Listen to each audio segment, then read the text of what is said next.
Well, good morning, good afternoon. I know I was here when Black Thought was here rapping. So Bill is going to rap for us today. Can you rap, Bill? Sorry? Can you rap? Not so much. No? My 5-year-old granddaughter does great, though. You know, I think it's quite a privilege to be with somebody. You know, a lot of the people, half the people in the room are entrepreneurs, and the other half are people who build ecosystems to help entrepreneurs. So that's the mix. So we have, people who run incubators and help entrepreneurs, like Liana and so on, who help entrepreneurs, and half of them are entrepreneurs.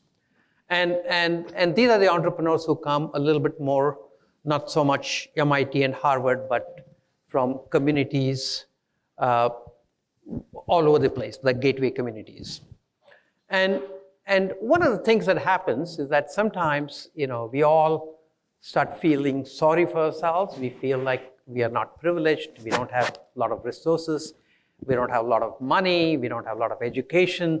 So sometimes you sort of feel sorry for yourself. Now, that's something extraordinary about Bill. Bill grew up here around this neighborhood. He had nothing, but I don't think he's ever felt sorry for himself. Am I right? That's certainly true. So tell people a little bit about your early childhood and what drove you. Where did you get that strength to actually take on bigger and bigger challenges? I probably started entrepreneurship at about 6 years old. A lot of these things you'll read in the book. My very first job was down in Medford on a construction site when I would buy bottles of Coke and orangeade, and lemon and lime or something, and fill my little red wagon with soda pop and ice and peddle it on a construction site. And I'd pay a nickel and I'd get a dime. I made quite a bit of money for 7 years old. That was when Route 28 had streetcars running up the middle of it down through Medford. And they were taking the streetcars away and making it a divided highway of a different nature. But I learned then that it was easy to make money. And I lived on a block. Used to be a Johnny's Food Master across the street. And this construction site was around the corner, but my dad was a house painter. We were just coming out of the Great Recession. I don't see anybody around here. I think I'm probably the oldest person in the room, so I can speak with a certain amount of impunity there. My parents had a real tough time, as everybody else did in those days. My dad was a house painter, though, and we lived in a one-bedroom apartment, my sister, my two parents, and myself. My sister and I shared the bedroom. My parents slept in the living room. I was a happy kid, and we certainly didn't have any extra money, but there was always plenty of food on the table. My dad worked on these painting houses. As soon as the sun was up, and he worked until 7 or 8 at night. And he gave me the inspiration about hard work. I was molded that way. There weren't any kids in my neighborhood. I lived on a commercial block, stores all around. And I made friends of the shopkeepers, and I did jobs for them. And that's how I started out. I washed their store windows, I shoveled their sidewalks, and I never had a paper route. It used to be all the kids all my buddies all had paper routes. But I did that. I got a little bit older. Started peddling ice cream at the old Ford Motors assembly plant. Most of you know where Assembly Mall is. Well, that is Assembly Mall because it used to be the assembly line for the Ford cars. And I convinced somebody that my dad said it was okay for me to come inside the gate. That was essential. I got inside the gate as workers are coming out at the end of the day, and I was peddling ice cream by that time. I'd buy ice cream for a nickel and sell them for a dime. There's an ice cream manufacturer down there on Vistic Avenue in Medford. So I'd ride down every day. I did that for 3 years. Okay? Those 3 years, I got inside the gate, and I made more money than a nickel a piece on ice cream sandwiches, chocolate covers, Sunday cups. I made more of that than I ever made in my life at an hourly rated job. Really did, and it was all the nickels and the dimes. And at some point, when I got out of junior high school, it's probably the only time that I think I was ever affected much with peer pressure. And it was my imagined peer pressure, but I knew that nobody rode a bike after junior high school. I ride one now, but in those days, I ride it a lot now, but in those days, you got to high school, oh, you're still riding a bicycle? And that deterred me. So I started working different jobs for 50 cents an hour, 60 cents an hour maybe, a long time before it got up to over $1. But that was, and I made so much more money working for myself in junior high school than I ever got in high school. But that was okay. But that's where it started with me. So one of the lessons with Bill is that, you don't necessarily have to do the same thing that everybody else is doing. So most of the kids were doing paper routes, but he was selling ice cream. Why?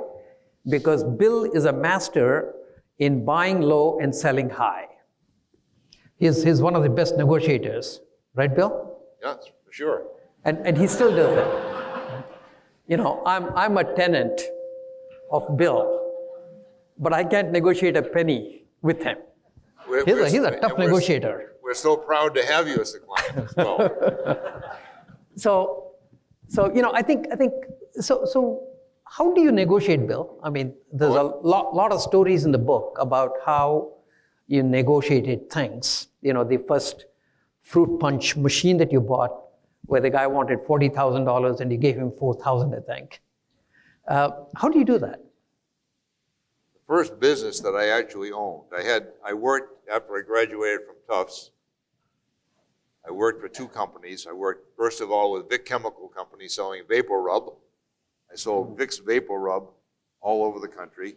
And many of you people would know one of the most illustrious people that sold Vicks Vapor Rub, and it was Jack Kerouac. Anybody know that Kerouac sold Vapor Rub? He traveled with Vic Chemical Company. When I applied for a job at Vicks, that was the hottest job going because everybody knew that Kerouac had been at Vicks before he started writing, and he had been there maybe 3 years before, I think. And William White, another company, who wrote The Organization Man. Does anybody know The Organization Man? That you had to be kind of old to know that one a little bit, but both On the Road and The Organization Man were both written by other Vic salespeople before I came along, and both of those books came out in 1956 and 7. I think they were out while I was still in school, and so I worked that way. Then I decided it was time to get into business myself.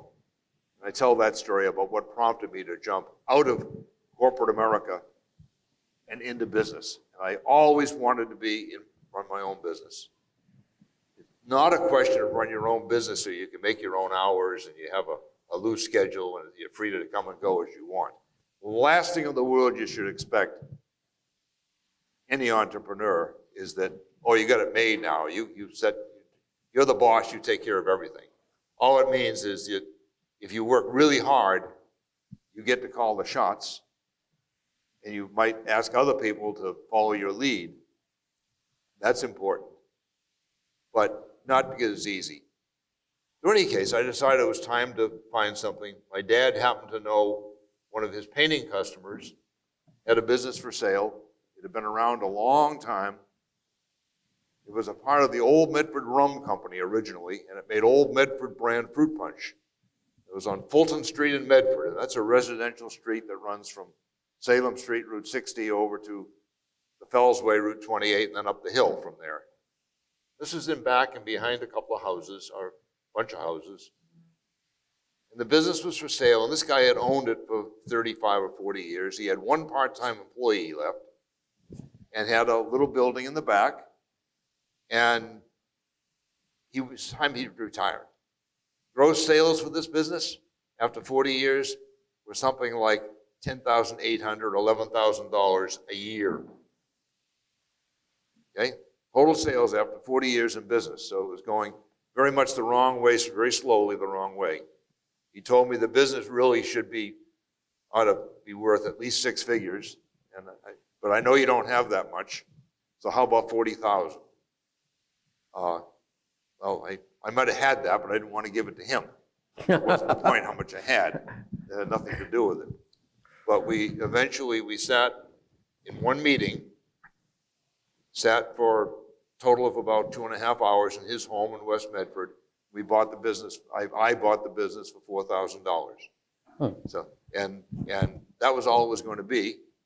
And the rationale for that was that covered the inventory that he had. And there was some basis for it.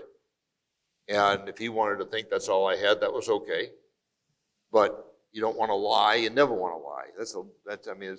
Maybe it's popular today to lie in the national culture, but no, really. I mean, you've got to develop a reputation for being honest and believable. You're trying to start a business, and I think we all can anyway. But that's beside the point. But that was the first business. But a lot of times, you really want it, and you're negotiating. How do you deal with the fact that you may not get it?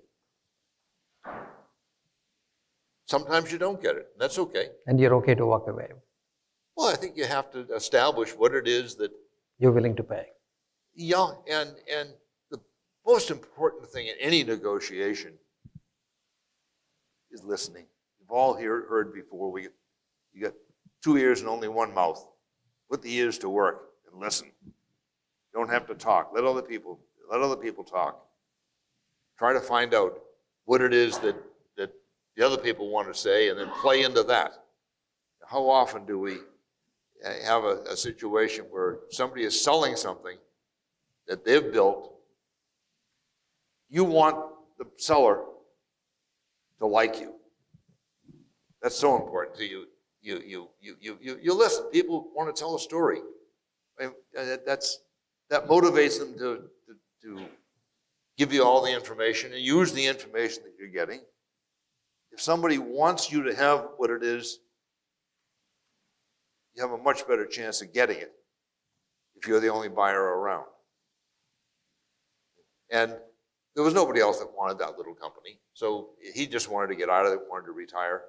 So we bought the business, kept it for about 5 or 6 years, eventually sold it for something like, it was the equivalent of about $2 million in today's dollars, but at the time I think it was $870,000, something like that. And from selling fruit punch. That's what it was. It was sold fruit punch and other flavors. What we did was to start selling in colleges and universities.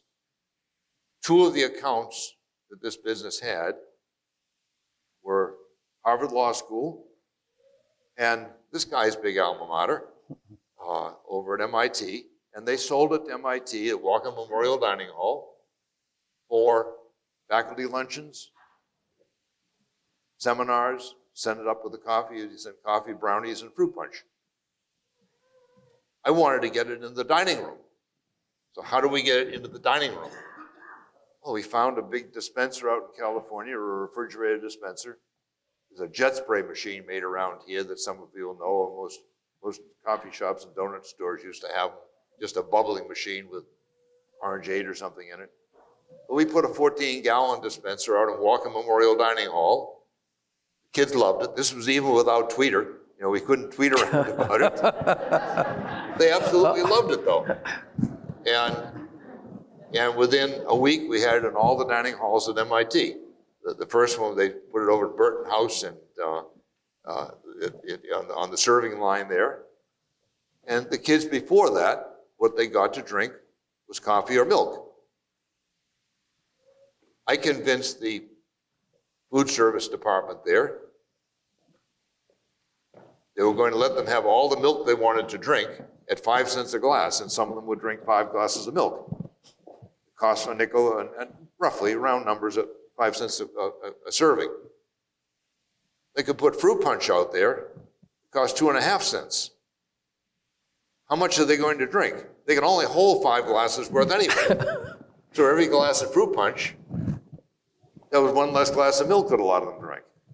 So it wasn't the most nutritious thing. It was sugar water and fruit juice, natural flavoring, but cost-wise, it worked. Then we got over to the law school and had effectively the same thing over at Harvard Law School. So our 2 accounts led to getting in all the dining halls and all the at MIT and at Harvard eventually. So it was, yeah, and eventually that business grew, and we had 370, 380 some colleges all over the eastern half of the country. One college led to the next, to the next, to the next. But it started off with, $4,000 worth of bottles and caps and bags of sugar down on Fulton Street in Medford. And suddenly we're, in a very short period of time, we had 370 or 80 colleges. Ironically, the funniest thing though really was that we were peddling Old Medford fruit punch in Puerto Rico. Why would people go to Boston to buy fruit punch in Puerto Rico? But they did, and they liked it down there. It was a chain that operated a bunch of colleges, and they had the University of Puerto Rico, and we'd ship off 20, 30 cases at a time of fruit punch to Puerto Rico. So that was the money that gave me the seed money to later on start Cummings Properties, commercial real estate. We're in 11 communities now. We just bought a building over on Shattuck Road in Andover. It's up the street a ways. We got that was the most recent building we purchased. So those were the good old days when you could just put more sugar and you could sell more punch. Yeah. Right? Yeah, absolutely. Nobody complained. And I've got a hospital dietitian for a wife. and she jags me about that quite a bit. But I ended up meeting Joyce at Massachusetts Eye and Ear Infirmary, where she was the hospital dietitian. So we put it not for the patients, but for the employees. We had a machine on the serving line at Mass Eye and Ear Infirmary, and we got to be fast buddies in a short period of time. And that was 52 years ago. So Congratulations. That was the best thing I got out of Old Medford. So I'm going to ask him another couple of questions, and then we're going to open the floor. And Bill has said he'll answer any question that you may have. So, Bill, after that you got into real estate. You got 11 million square feet of real estate now. You have a $2 billion foundation and so on. And also you're a part of the Pledge Club. You're one of the very early members. And you got to rub shoulders with Bill Gates and Warren Buffett and all these guys. What was that experience like? What is that experience like? How are those guys thinking? Are they thinking about philanthropy any differently than the way you think about philanthropy? Gates and Warren Buffett. I've got an enormous amount of respect for both Bill and Melinda and Warren as people, as well as respect for them as outstanding business makers. But as people, you'd love to have them for next door neighbors, for just the basic humanitarian reasons. But that organization is quite remarkable. I will tell you, when we first joined it, we were in a room with maybe half the size of this room, Joyce and I, and looked around and said, well, it's been a long time after the first meeting of the Giving Pledge. We joined it the first year when we were invited.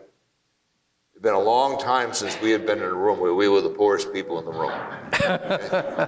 And you're talking about, Gates has got 80-something billion in its foundation, and we are, as far as foundations on a national basis, we're very small.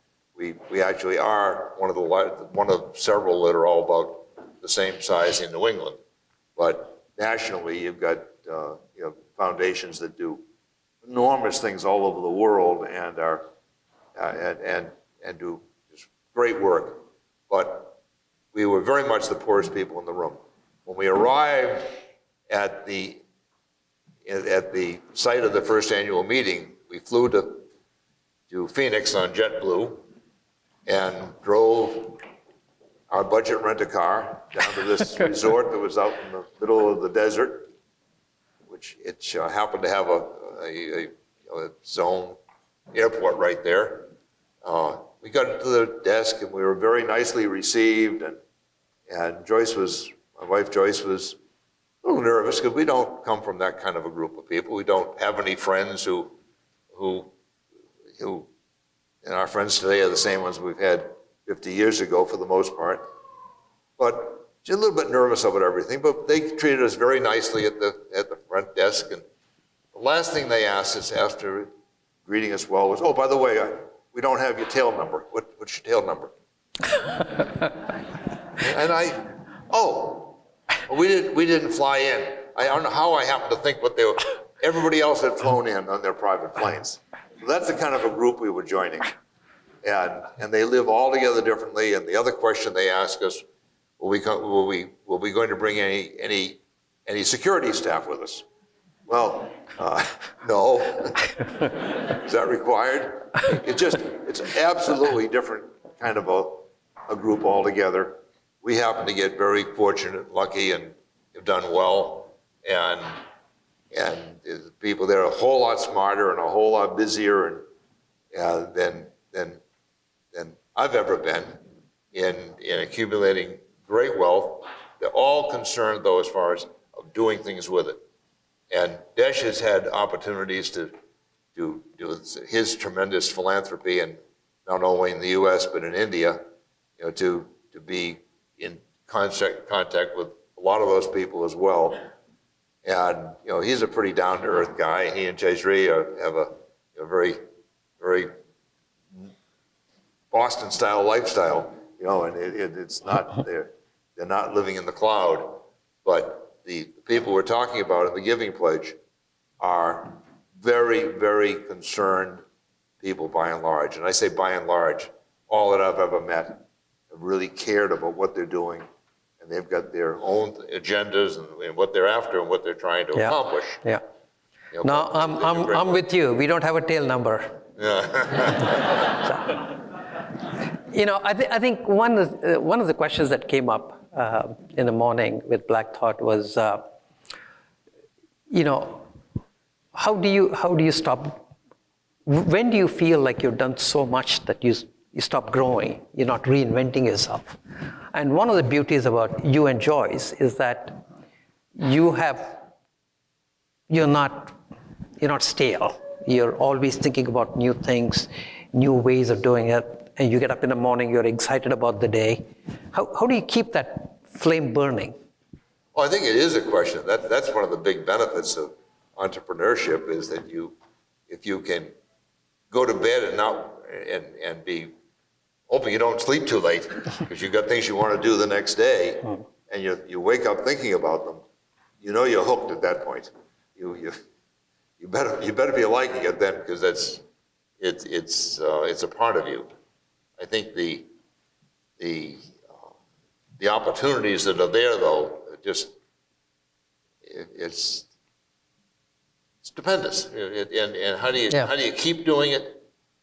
The nice thing about it is there's nobody to tell you at 65 or 75 that you're too old.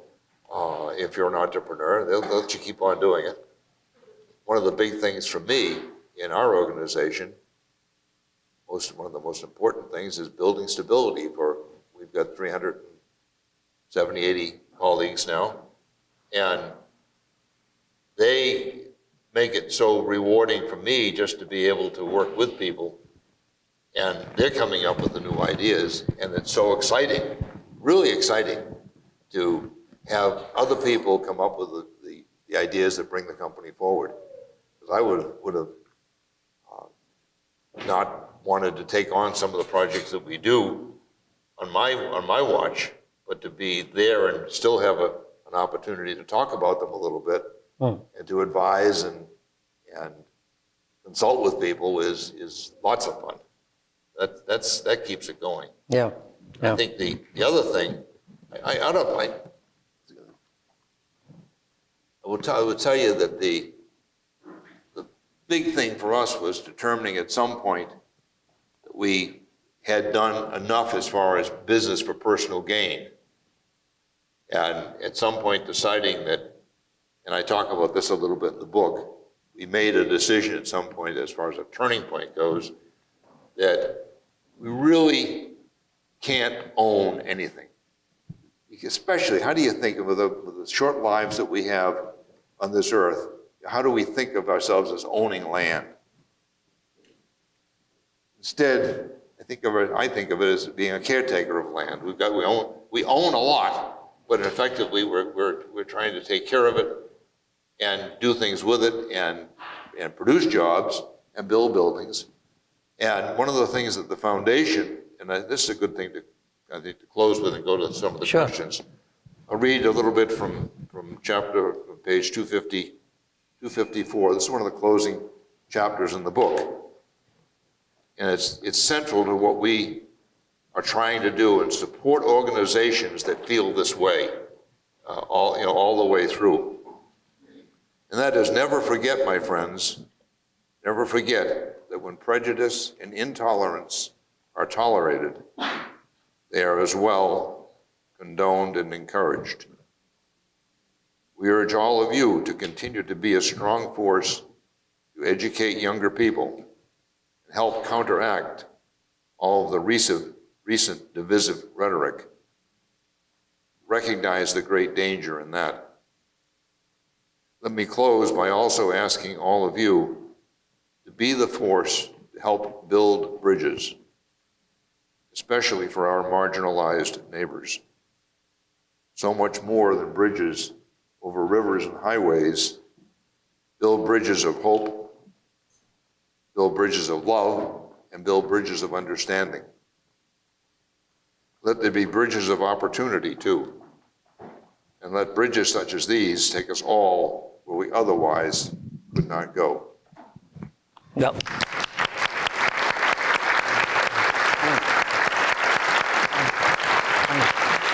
Thank you.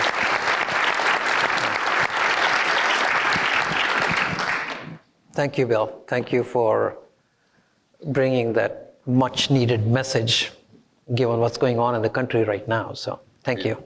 So well, Bill can take any questions. So question time. Yeah. Who sold and how did you sell those very first 2 customers? After you bought the fruit punch company, Right. how did you get your very first customer and how did you make the sale? Because we have a lot of entrepreneurs here who have ideas and they're trying to get their first customer. The first customer, again, wasn't a new customer. I thought it was going to be, we started off trying to sell donut shops and restaurants and lunch counters, sell them fruit punch. And we got out and bought a few smaller machines, held about this much, and we would sell people a dispenser at $25 a month and they would own it. But they're going to sell a case a week if they were doing really well. A busy restaurant. And there wasn't a lot of future there. And restaurants, by the way, are the most risky thing you can possibly get into if you're thinking of starting a business. Everybody knows how to cook a little bit. Most everybody. Some people are very good cooks and their friends rave about it and they get all excited. You could open a great restaurant, you could do beautifully. There's so much to operating a restaurant. So if you're thinking of a restaurant anytime, I'm going to get back to the question. Okay, but watch out for restaurants. There's some good ones that start up, but so often they don't. Very, very risky. But as far as the first customers that I was looking for were small by definition, because I didn't know where any big ones were. We hadn't decided where that market really would be. I didn't even know if there was one. We didn't invest very much in the business, as you know, but I didn't want to lose that.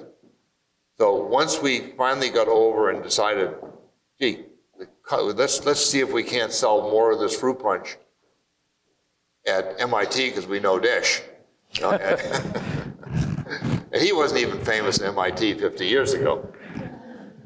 And this was 1960, something. 68, yeah. Yeah, a little before that.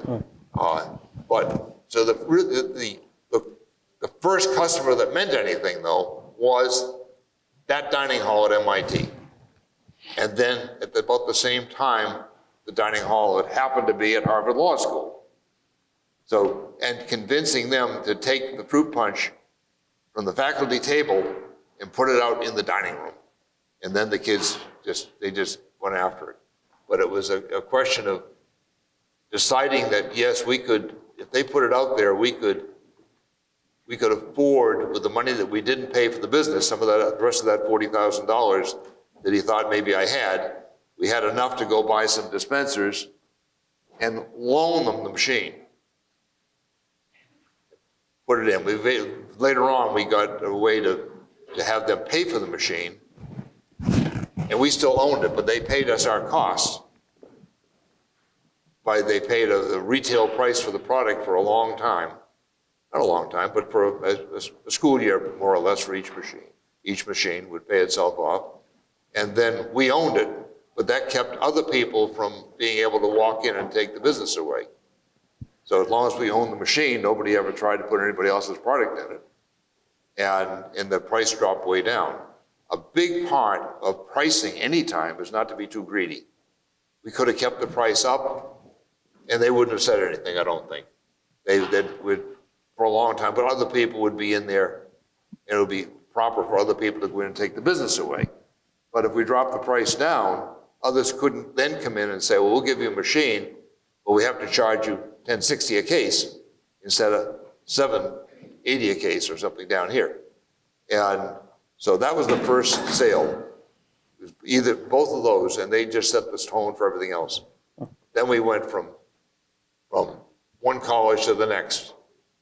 We never wanted to go in, and we'd sell it. We don't want to come in and say, you should buy Old Medford, here at Lowell Tech, and because everybody else is doing it. But what we said instead was, we don't want to tell you should buy it because Harvard's doing it, and MIT is doing it, and Tufts is doing it in all of their dining halls. I don't want to tell you that, but maybe you might want to consider it. and here's the names of some of the people. Do you know so-and-so? Or do you know this one or that one or somebody else? And around the town we went, one to the other. My name is Peter. I'm from Beverly. So I'm really grateful for what you've done with the old shoe. It's been amazing for our community. Thank you. My question is, so you've done a lot for many different people in communities. How do you think about your greatest contributions to society in terms of what you're most proud of, or lasting impact or systemic change? Peter's talking about our development of the former United Shoe property in Beverly, which we purchased. It had been on the market since 1979, and we purchased it in 96, actually.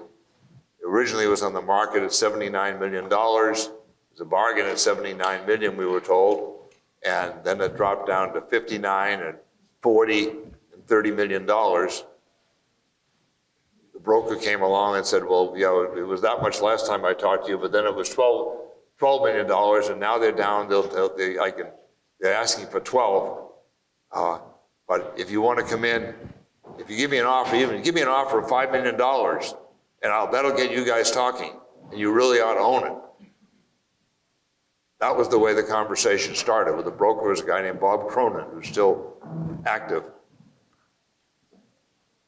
We didn't make an offer right away. We looked at the property. It was 2 million, no, it was 2 million feet now. It was 1.5 million square feet on 100 acres of land in the middle of Beverly. And we said, well, we really shouldn't be doing this. Our property has contamination on it, like most any old industrial property does. We're not going to give you a reasonable bid, but we will offer $500,000. And they laughed, just like that. Yeah. So that's how we become Bill. When somebody asks you for 79 million, you give them $500,000. Okay. So that was the offer. And a year later, we bought it for $500,000. And people thought we were absolutely nuts even at that. When we went out and Peter's is not young enough, or not old enough to remember what it looked like probably even before. But we added another 100,000 square feet in the front of the property when we still had $1.5 million empty, because we had to do something to prove that we were there to stay, that we intended to do something with it. We made that discovery that it was okay. The people wanted the property, wanted the building, they wanted to occupy it, and we started construction. The property was not mortgageable, because in those days you couldn't get a mortgage on a contaminated property. People were afraid of it. All the issues of underground PCBs and everything else, and oil came up. But we worked out a deal. We paid an extra $1 million, and Black & Decker, who owned it, agreed they would do the cleanup and to the state standards, and they did for the most part. And I think they spent about $1.1 million. Well, they weren't far off with their estimate. Their representation to us was you can clean it up for $1 million. We said, okay, if we can clean it for $1 million, we'll give you the $1 million. Here, there's $1 million extra. You clean it up and agree to do it. And they did. So we went ahead and we got what's called a TIF agreement, tax increment financing agreement, which means that the city agreed that for the first 10 years, they wouldn't tax the added money that we put into it. They'd tax the original property value, but they wouldn't tax the difference for 10 years. Started investing. We had to agree to invest $13 million, what the number was for some reason, and that we would hire 18 people from Beverly to work there, and a couple of lesser requirements. So it looks like Jeff Bezos learned all that from you, huh? Maybe. And suddenly we were up to, instead of being 13 million, we went from 10 to 20 to 30 to 40. The way the price was dropping before, the cost to rebuild it was going up the same way. And we got up eventually to $100 million that we'd put in there. And the property is assessed, today for, I don't know, 300 million maybe, something like that. And how many million square feet is it right now? It's 2 million square feet. It's 95% occupied. And all that rent that comes in funds charities, right? So, yeah. So there's several people here who receive the money from Cummings Foundation. Well, it comes from these buildings. 63 or 4% of the buildings are owned today by Cummings Foundation. And all of the profit from all of the buildings goes to the foundation. Now, we've decided a long time ago that we don't need any more.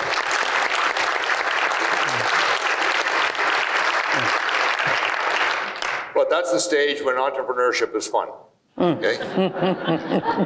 And it is so rewarding to be in a position where we can do things in the community and make a difference. And we're strictly in, for the most part, eastern Massachusetts, Essex, Suffolk, Middlesex County. And it's so nice to see the work that so many organizations are doing. And I don't know how many different organizations are represented among you here today. There's a number that I know of. But the work that is taking place, that we're able to, if we can encourage that work, for providing that extra something on a regular basis to help the numbers to work and provide some operating funds for organizations on an annual basis, it's extremely rewarding from a personal psyche thing. It makes up for a whole lot of the cold nights plowing snow and all the different things that go along with operating real estate. It's a lot of fun this way. Hello, good afternoon. So my name is Bob Tudio. Live here in Lowell, and actually EforAll alum. So I actually just wanted to thank EforAll for today, and not only what you're doing in terms of these kinds of forums, but also the community that you're building, mentors and advisors and everyone else. So just round of applause for EforAll.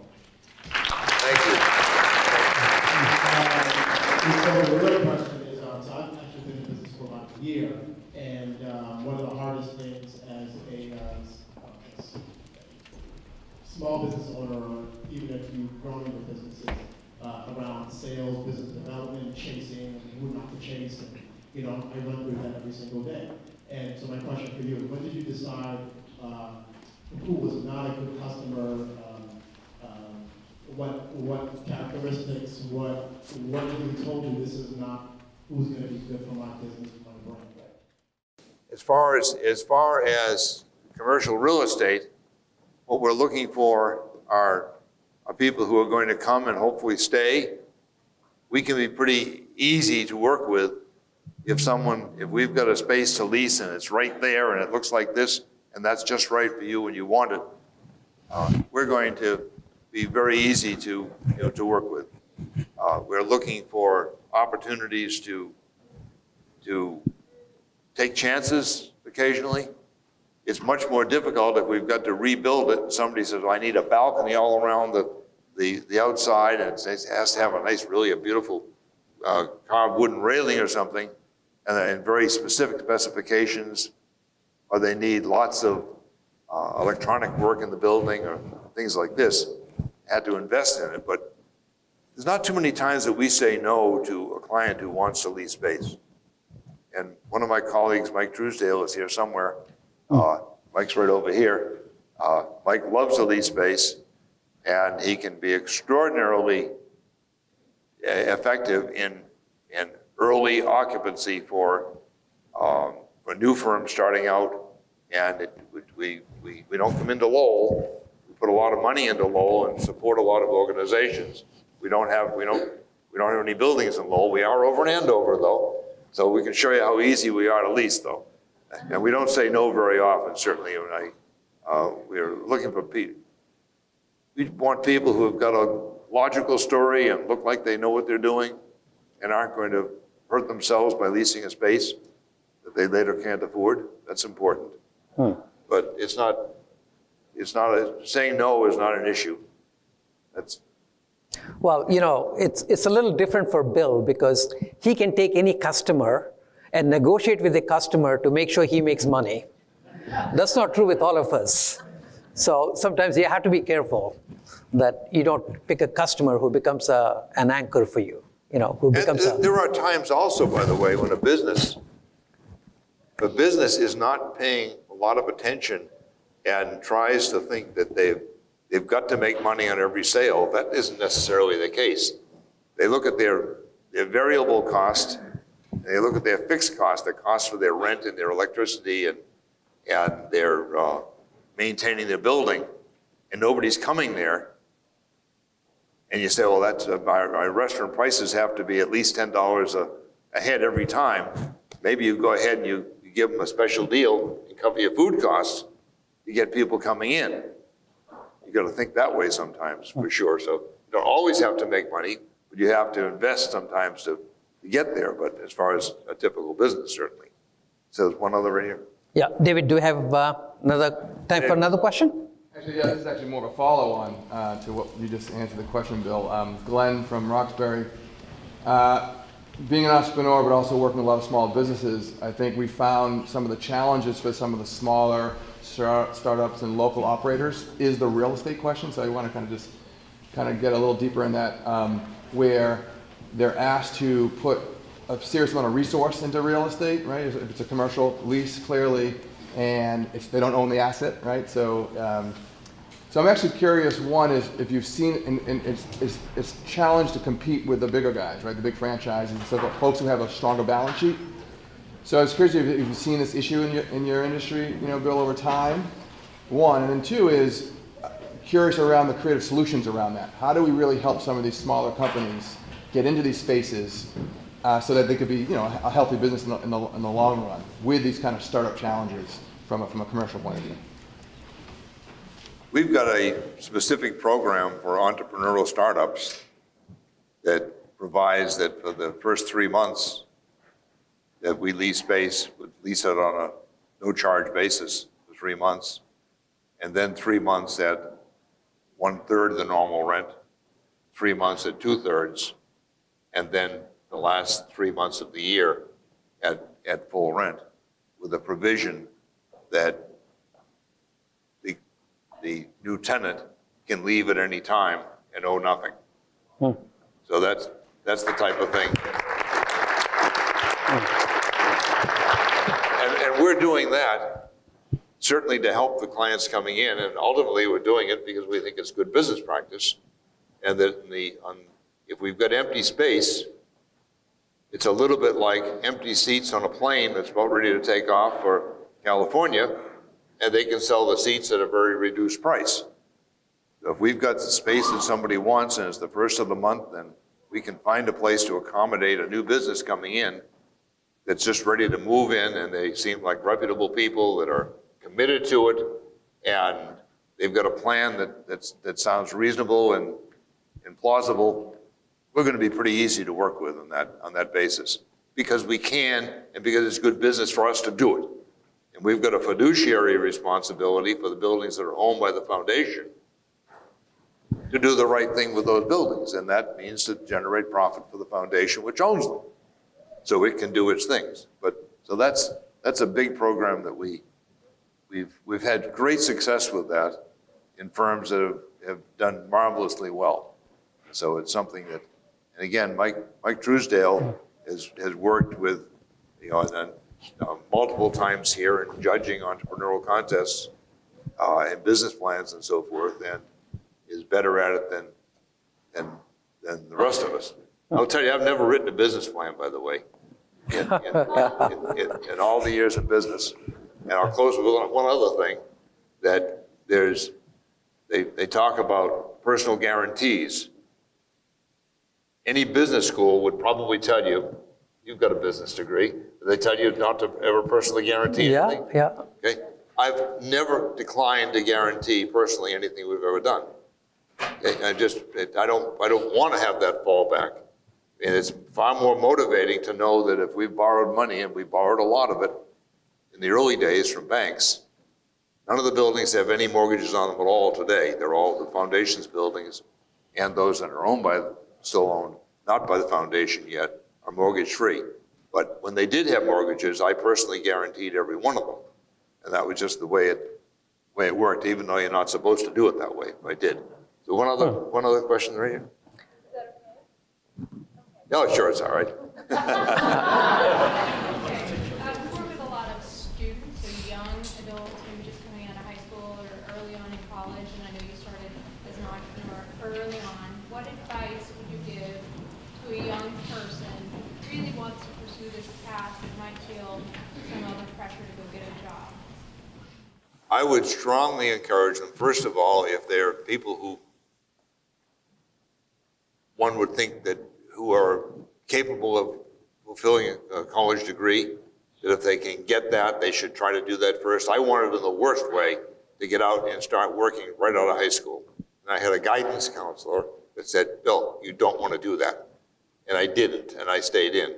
Then I wanted to work right out of college.